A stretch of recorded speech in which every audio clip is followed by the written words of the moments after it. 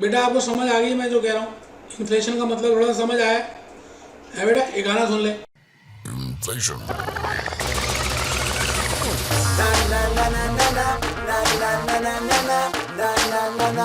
Keep on walking, keep on running. She's a nine. She's a nine. She's a nine. सखी सैया तो खूबई कमाल, महंगाई डायन खाए जात है। सखी सैया तो खूबई कमाल, महंगाई डायन खाए जात है।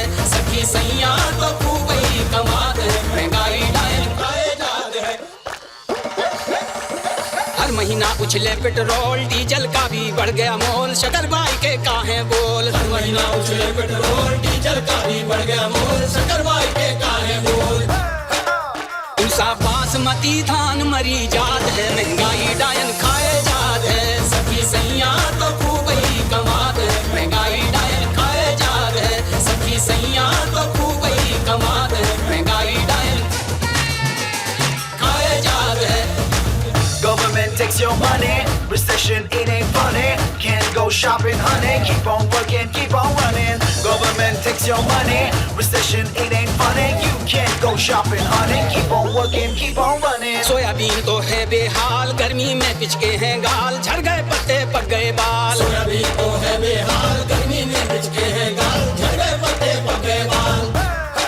और मक्का जी भी खा गई मात है, महंगाई डायन खाए जात है, सखी सैया तो खूब ही कमात है, महंगाई डायन खाए जात है, सखी सैया तो खूब ही कमात है, महंगाई डायन खाए जात है। Government takes your money, recession it ain't funny. Can't go shopping, honey. Keep on working, keep on running. महंगाई डायन खाए जात, महंगाई डायन खाए जात है, सखी सैया तो खूब ही कमात है, महंगाई डायन खाए जात है।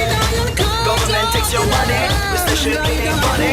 Can't go shopping, honey. Keep on working, keep on सखी running. सैया तो खूब ही कमात है, महंगाई डायन खाए जात है, सखी सैया